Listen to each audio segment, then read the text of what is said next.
zan chan toi ti chung a pathian bia chimdingin tlang tar ban tuki a thim kadu mi chu pa thin lung ti mi hi se valai chungi minung view te ni zoom tu kan sia zoom low tu kan sia zeman minung mat ni pakhat na ka abipi big mi ngal kan her mi chu pa thin lung hi se pa thin lung kan hal khona nga cha dinga a hlan liawi chakra rel mi ma chu Dr. John Siam Lien te ni taluk ram mi missionary ren atun mi na chung khar nai ti an khan nak kan lai hol ten an lei ma an rak li an rak tiel mi khakrak reli ma ti chu atu zan chana bi mai thi man du kan hun chim ta ka du atu zan chana la sami te zong atluk ramin kan naw le te kan far le zong nan hun umi kalom kho ta tak mai John Siam Lien te ni chak an le an rak tiel mi chun taluk ram hi ti nung ta takin a ma chaw chun an tiel ma chun missionary rian atun mi na chung khara nu mi ti anung tuk ti sitluk ram chun ma cha karel mi chun Bible cha kani ani put mi te na an hu na amo asilaw le ani puk mi te na an hu te na khin palik ni an thlai nai thong an thak nai katikan an shem na heidi te na kha chaw chun an tiel ti anung tuk ma e missionary pani chun athin lung chunga ummi chu hiban du kan missionarian kan tun lang mang lai taluk rami kan leng mang kawasia chun ni khat chu palik ni akan thlai te lai kanin chungkhar hi thong kan tla te lai ti ka athin lung chunga alo thalawin aru mi tu se jing khat chu afanu te he breakfast an ai la phakti an dingi ma lewa apani afanu sinati mi chu kafanu tu chun chana bia kan ru adu bichim du mi kan ngai ma chu chu na thi hlan lo na phit lai lo ti khan afanu te chu ati anu ni chun kapa asikau zeida halter na kadu mi chu si zeida biru na kadu mi chu si kapa ka chim ko lo ti afanu te ni chun ati apa ni chun a tho i atua missionary rian tuanin kan umi zai thukin da ti nun kan hoile minung tam pin ha zong thong tharuanga khri ruanga thong tlak na antongi harsan na khem na phunjiki antongi ni khachun nangle keizong kanin sumkhare bantukin thil kan tong vete lai pelik ni akan tlaite sul asiatun bia kan cha du mi che mai si keichu missionary ren tuen mi kaslau khrifa kaslau kanule ka pa hi khrifa an si missionary ren tuen mi an si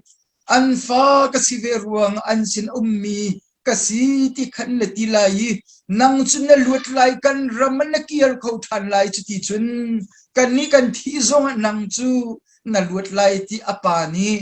afanu te chu chip mi chu se ma ti ka afanu thin lung te cha tong tuk afanu te chu khu aruati kapa asi chun bia pakat kan hal vela ye te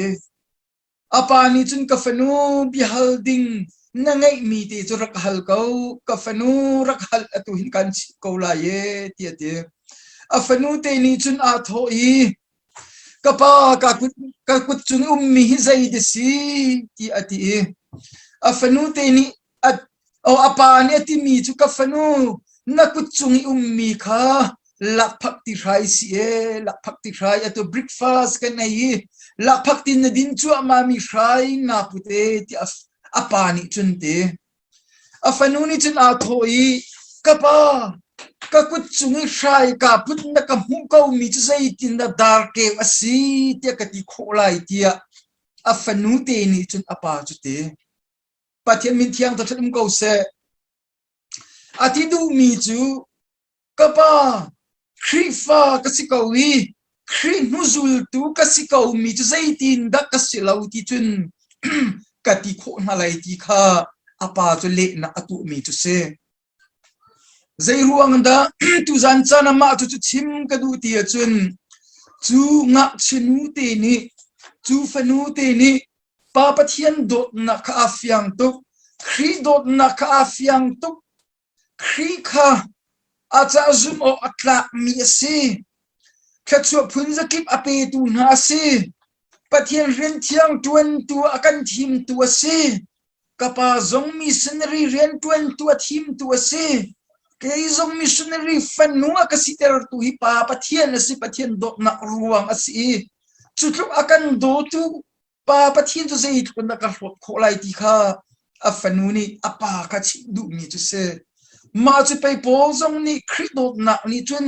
zai ni da ka then kholai har na ni mo har sat na ni mo rotam na ni mo khim na ni mo vainam ni mo zai thil man ni zai thil man in zai thil man ni khridot na kin aka then kholai lawe te po zong ni arti na tu si chu dot milonau na tu san chana chim ka du mi chu zai ruang da missionary fanu te ni kakuti khai asmi chu dar ke ositia kati kholai ti ati polni zai thil mani khridod na kan aka then kholai lo tia polni zai ruang da ti akhan volai chungpi mit huwa zai ruang da khan ngam ti chun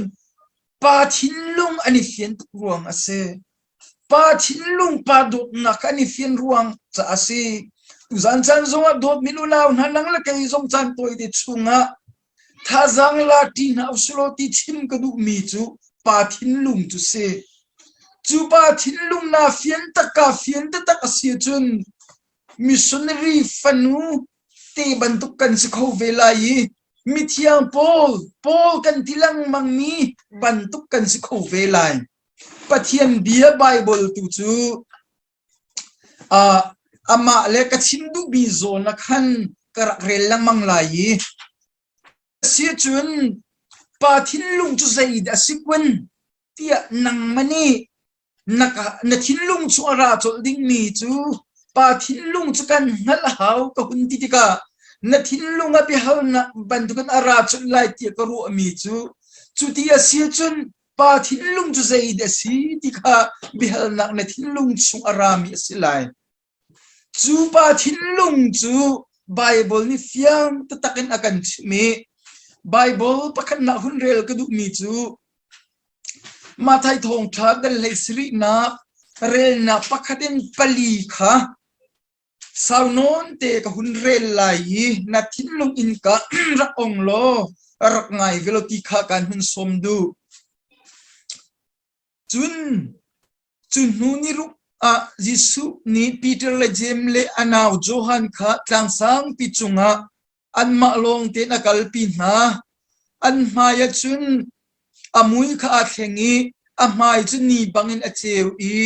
an hi puan chu cheu bantukin aram chun azul tu pathum mani chun jisu chu Moses le Elijah Hebia ani ruak an hu Peter ni chun jisu chu a hun tho I boy pa hi ka hi anuam nadua chun tham pathumin kan sak piak nalai nang cha pakhat Moses cha pakhat Elijah cha pakhat ti ati chuti bia achim lewa chun achel mi min mei ni arun zel na I min mei chung in oni hi pa hi kadot mi kafapa kalunga katong ngai mi si ama bialong kha ngai u ti ati chathiang kan rel mi boy pani khachuna kan te pia se ma pathian bia ka hun rel mi akhan khrau lei bia athuk tak mi pathian mi la fana chon pi akan du mi ngal ter akan du mi pathian bia athuk mi ma chu jisu christ mui mai khen ti mi tu se hay dâu cầu lo Giêsu Christ mui mai khengi minung tampi zong ni an mu lo azul tu pathum halong ni an mu malak manachun bihal lo o athalo mi chu Moses le Elijah he bia aniru ti kase tuzan sana bihal na bantukin huntu akadu mi chu zairuang da asung loi tu mi chana Giêsu Christ amui mai thil liawi asun pa nak alakter liawi athil thuam man ka cheu bantukin alak liaw chana Moses le Elijah thengte hebi aniru timi kase mani haltar akan du mi umi mani chompi akan du mi ma chu tu zan chana hin kanza pite kan thei dinga thazang kan lakna dinga ma chu hun chimta ka du mi se Hebrew theologian Paul ni an lang tel ninga chun Moses ni Juda mi nol bi na khalak tere ti ante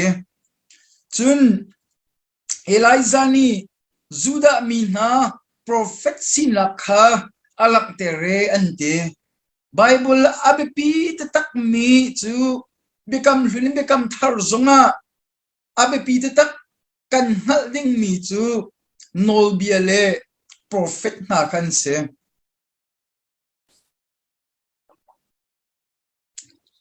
become hun kan zawa si chun pathian Israel mi phunna khap an hu khona nga cha dinga palung an tun khona nga cha dinga nol bia arak pe na e nol bia zul teng teng dingin nol bia an zul khodi asi chun palung tong ding khira se mani a hulak ter mi chu maka zona Moses de bi ani ru mi kha asung loi tu mi Giêsu Christ mui mai khin liu chana representative Moses ni alak ter mi chu Juda mi na nol bi khasi ti kha alak ter ti kha Hebrew theologian na ni alak ter mi chu se tu zan chana kai zong ma chu arak lak ter mi si kau ti zong ka confirm ka huntu adu ve mi chu se chun prophet Elijah zong ni alang ter mi chu become hun chung biu te nai prophet nan and chim chung mi kha alang ter representative arak tu kau ti mi kha tu zan chan hun chim ta ka du mi se chun van chung in o pathian dot mi fapati sulam ni alang ter mi chu no biale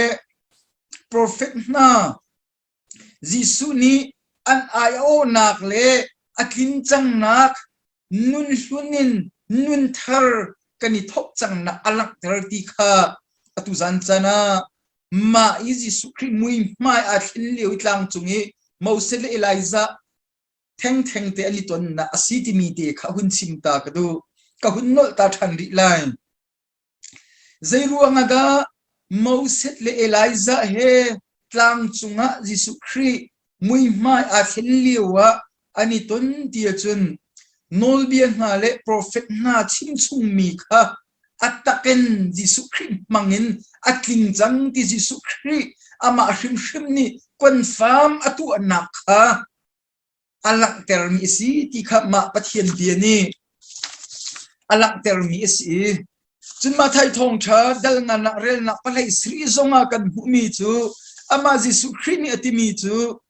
Moses nol bia na le prophet na chon pia na kha shok aratia karwat la u ani kha kin pro ka silawin an chon pia na kha kin ter ok tua kara ti ati boy pani khchu na kan pia se ama Giêsu Christ ong ni fiang tatakan atimi chu Moses nol bia na le prophet na chon pia na kha shok aratia ka ti la u ma na ka kin ter oka kara e tia Giêsu Christ ni achim mani alak ter mi chu nang la kai khap kan sina khi nolbia thongan silawin prophet na rakchim chungmi Israel na kham tu ding valai chungmi swal na kham tu dinga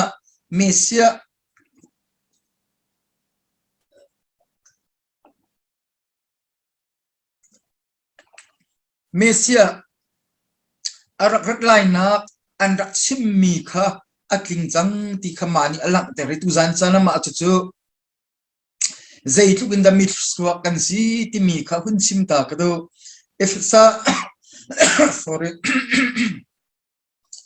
if sa dal khat na rel na pali zonga vole aserlanin pathian ni na ni chu khrit chungi ama ta sidingin akan thim chang chu cha amai a athiang mile soi o laumi kan o kasi ti ati efisa dal kana rel na pali zonga poli fiang tatakin alak termi chu volei serlanin kan ni chu ama ta sidinga arakan thim chang e te pathiani min thiang thutum ko se efisa dal hina rel na pareta nan ni chu vel an ngai na cha an khap na nan hu chu ama nan zup na thong in a si khap nak nan hu chu nan ma tu mi selo pathian lak song a si hi ko nga hin nani pol hot ko mi zai manum lo zai cha tia nan ma tun na thong in nan hu ko mi asilowe e tu zan chana maka zona pathin lung chu ma ka hun chim mi view ti ni khan a hun lang teri pathin lung chu zai asi tia chun kan mani kan tu kho lo mi tu piak du nak thin lung angai yi akan tu piak tu si ti kha ma pathian bia kan hun rel mi ni alak ter mi chu se apakhat na ka pathin lung chu zai de si ti chun minung ni kan tu kho lo mi minung ni kan herbik mi khap nak akan tu piak tu alak ten akan pe tu asi ti khasi pakhat na ka chim ka du mi chu tu zan chana dot minunaw na ma chu minung asimi view teni kan herbik mi asi pathian alak ten akan pek ama pathian sun parna chaudi ko se apan ni na ka pathin lung kan fian khonang na cha dinga apan ni na ka chim le rel ka du mi chu semol chau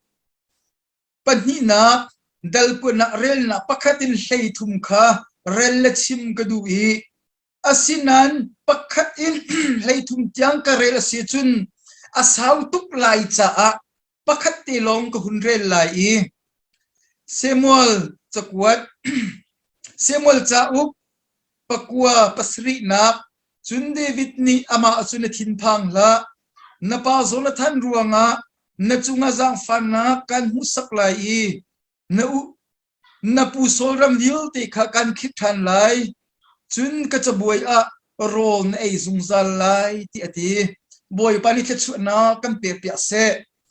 ma pathian bia ka hun rel mi kha siam pakhrang David ni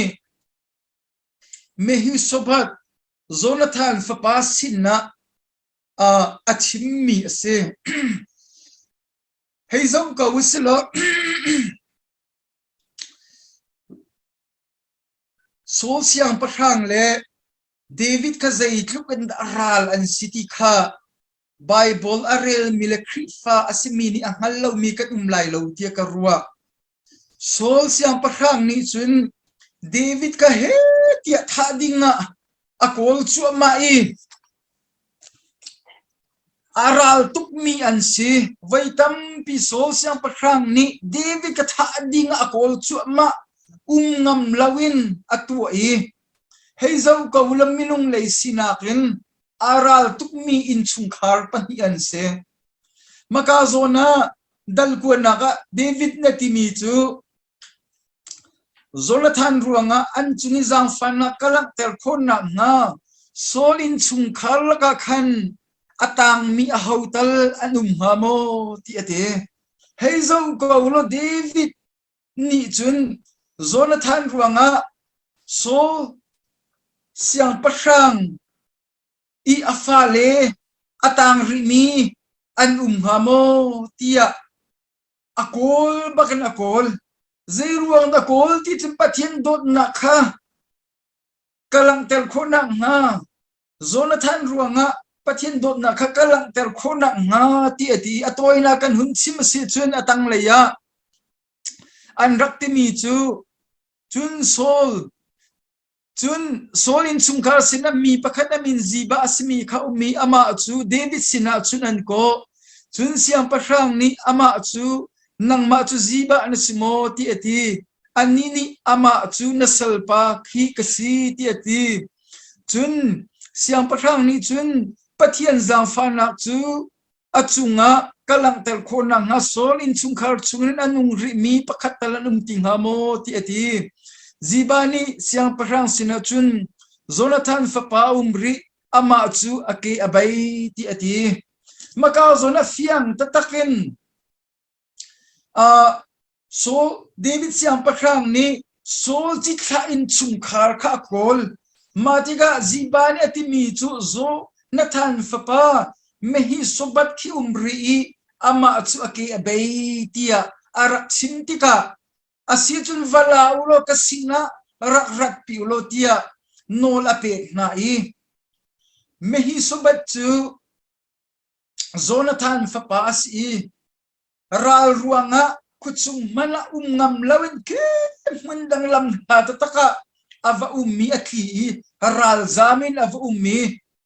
masina amma ava khwei tu na sinan va phak te ka chun kha David siang parang ni ton andu David siang parang ni nang makaan lam David siang parang sina kan vakal kan kalai ti an vatiti ka khan minung lai ruwa na kan chun athin phang tuk lai te ka ruwa o mahi kapu solle David sa aral tuk mi en si kai zong ati kha chung atang ri mi ka si mai thong kha akadu ruanga shrem akadu ruanga tha akadu ruanga phulam akadu ruanga pe kai hi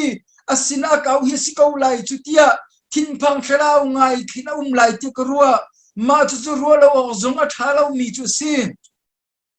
nang la kai zong kan ral na ni tu zan sana ama diang munin kan auven ha solo zei tu kinda kan thinarak phan nga asinan an rak laki David siang parang sini an vat su pi ti ka chun ama arwaning bantu rak sitilaw David ni atimi chu na thin phang la na pa Jonathan ruanga na chunga zang fana kan musak lai na pu sol ram vil ti kha kan khit than lai chun ka chabuaya rol na ei lai ti ati boy papa chelemin thiang thum ko se alo tup dot milo now na tu zan chana nang le kai zong kan dir hun ma chu chu se tu zan chana nang le kai zong he pathian thak chua ting chau dingin a phumi kan se ma chu kan ma thil ti khona ruanga kan fel ruanga kan that ruanga silai lau zai ruanga khri ruanga khrini vailam chua kan sulna vil te ti sena tol chang mi pathian dot tuk mi afanule fa pa kan city tu zan chana 13 tel kan du ha chantam pia minung tampi ni Jisu khrinia kan tu pia mi hi van chu kan guiding cha lo khin kan rak ru ton nai phong chu world maker tin tana kai zong ka kai ve I akan chon pia tu kan sia pani akan chon pia kan sia ten akan chon pia mi chu atwa dong nak lai chan en pathian ni nang malakai mahi room ter zong akan dui khachua zong akan pe dui asun pa kan lakter khona nga cha dinga atanga silawin achunga sia akan duti kha akan chon pia ma chu tu zan chan zonga pa thin lung asikau ti mi kha nang la kai zong ngai ve na asulti kha chim ka do pathian ni khachu pe akan du pathian cha rum tuk mi pathian zai zong vil te tu khau tu pathian asi kan lung put shim ma kai chu ka si afak la yi kai chu ka re thei la yi ti ka zai ti mana kan thin lung chunga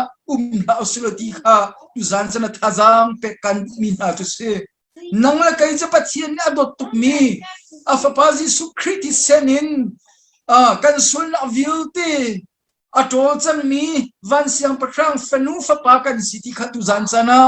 dop milona na theiter kan du na zaitik mala pa pathin jara that takin kapa ma chu ke her ma chu ka du ma chu ka pe ma chu tia ti phan na zai man lo te in zaitik chan pa au zum zal tu ding kan se zaitik mala kan lungput ka sal lungput slawin pa pathian fa pa lungput ka kan ngai ding mi chana tu zan chana thajang pek na hun chim ka du mi tu se tuma ka hun chim min alang ter mi chu pa pathian thin lung chu pa ni na ka zaida si tia chun khat chu pe dingin akan kol chu ma mi si ti hi apati na ka lang ter ka du mi chu se nang mala kai ma khat chu pe dingin pa pathin akan kol chu ma mi kan si David siang parang ni solin sungkha rakol na ka khem dinga dan tat dinga silau maka zona fiang tatakan na thin phang la na pa zona than ruanga na pu soram view te ka kan khir di lai nin ni thokan siang parang chu buaya rol na e velai te pathin min thia thum ko se ma chu kan dir huna si ti mi te kha apani na hun sim ta ka do kan jana sau tuk sul lai pathum nak leya kan lan chu ngalai apathum na achun pathin lung chu amina fan ha zai khida si seti pathum na alak ter mi chu zai da si ti achun John thong tha dal hei khat na rel na pakhan som thum la pakwa kan rel so fiang tatakan kan hui kan rel di lai lo pakhat te kun rel lai hlei khat rel na som thum la pakwa jisu ni lungpheri thelu ti ati na mithi pa farmar thani chun boy pa anam tuk changlai kan vuina nili asicham ti ate maka zona lazaru athi martha le mary anta asi jisu khrizong chantam pi rian atun lew an sin an in atun lang mang na ase bethany khuwa ummi na an si azot liau ten jisu christina bi an hecha boy pa na dot min hoi lazaru azo te tho na heithan asinan jisu kha an sin avakir chot lau aruang chu tit mi anai chon pia du mi na anai maka zona ti mi chu azul tu na sin zong lazaru athi vathak oga kan kalla atiti na khan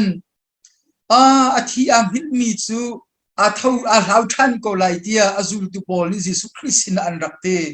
asinan jisu khrini fiang tatakana ti mi na chu lazaru kha athi kan vakal lai kan vatho tar lai tia ati na dot milona na an hun an vaphan ti kan hal ter tu zan chen thajang kan la ti dinga a hun chim ka du mi chu martha na ti mi chu boy pa kan vuina nili asichang anam tuk chang lai tia ati jisu khni lungkhar ka thiel ulo tia ati maka zona hun lak ka du mi chu pathin lung hun fiang ter ka du mi chu tua pathin nin lang malakai ma chu pek dingin arakan ko chu ma i ama bil ti pathum na ka pathin lung chu zai da si ti achun zum na kin kar hang na sloti hi arakan du ma pe korin chu ko dal hi na rel na panga zonga atil mi chu nan zum na chu pathian thon na ka abut mi ase minung film na ka abut mi slawe ti mirang bible ni siang dawin hunlang tel mi chu your faith should not stand in the wisdom of men but in the power of god ate nan zum na chu pathian thon na ka abut mi ase minung film na ka anghat mi abut mi slawe ti mani hunlang tel mi chu chantam pian nang la kai zong ni fitin te kar kan hlan na ka kan minung kan thilung kan tuak kan tan na kho tianga abut mi slawin ama pathian abau chani angat chan mi siter chunun chu ngai ter chu pa pathian ni hin arakan du mi chu se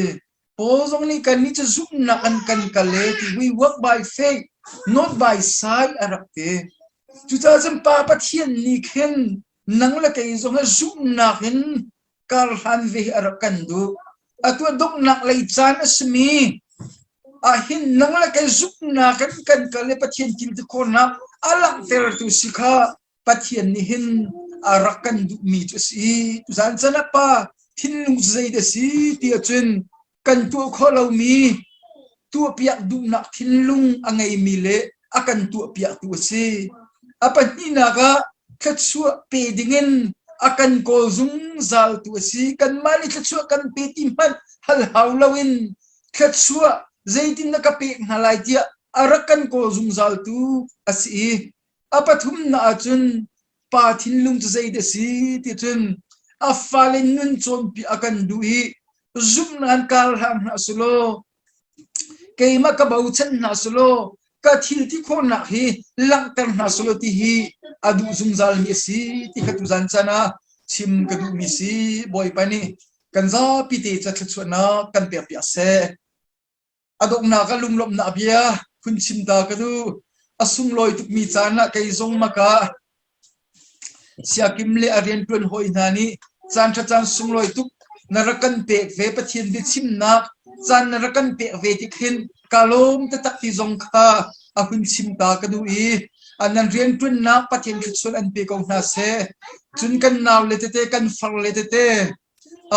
Malaysian an sia chun taluk ramen an sia Singapore len an sia mundang ka da atil mi view te na zong nan chung zong kalom tu pathian ke chuan an pe ko na se chun hi ban dukin zoom in alai hol ten online kia akan thoi tu na ni ite an hun chan an hun sel tika tu chung atel minen za piti chung zonga kalom te tak pathian ke chuan na in pe ko na se hi pathian bian na ni tel ase hi pum na kan ni tel ni pathian bia tha ten nan thinlung dila nan on se pathian ke chuan na an pe khrim na sum palak ter tuwa an man shim ko halai timi te kha alung lop na bia adok na ka hun simta ka du mi si boy panen za pite khatsuan an pe ko na se Amen. Lungwa ngay ma tu thang thain rak phan sak tu reverend sang yan chung parat lungwa nak tampi kan nei mailam khala pathian in atharin ke so nak